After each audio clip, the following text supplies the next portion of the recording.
మనమంతా తెలుగు స్టేట్స్ నుంచి మంచి క్రికెటర్స్ రావట్లేదు అని ఫీల్ అవుతుంటాం. కానీ ఒక ప్లేయర్ బాగా పర్ఫామ్ చేసినప్పుడు మనలో ఎంతమంది వాళ్ళకి సపోర్ట్ చేస్తున్నాం?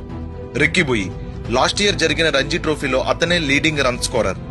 రీసెంట్ గా జరిగిన దులీప్ ట్రోఫీలో చాలా మంది ఇంటర్నేషనల్ ప్లేయర్స్ ఆడారు. అందులో కూడా అతనే లీడింగ్ రన్ స్కోరర్. ఇదే పర్ఫార్మెన్స్ ముంబై, చెన్నై, బెంగళూరు లాంటి టీమ్స్ లో ఆడే ఒక ప్లేయర్ నుంచి వస్తే ఇండియా మొత్తం ట్రెండింగ్ టాపిక్ అయిపోతుంది.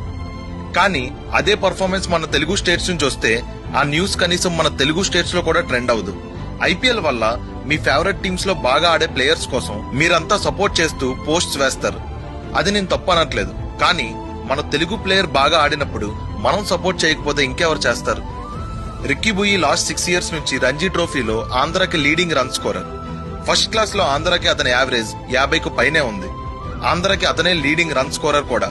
మన ప్లేయర్స్ కి ఎలాగో నార్త్ పేజెస్ నుంచి సపోర్ట్ రాదు, కనీసం మనమైనా సపోర్ట్ చేద్దాం. ఈ వీడియోని మీ ఫ్రెండ్స్ అందరికి షేర్ చేసేయండి. వీలైతే ఈ వీడియోని మీ స్టోరీస్ లో పెట్టి మన తెలుగు ప్లేయర్ కి సపోర్ట్ చేయండి. Let's support our Telugu players.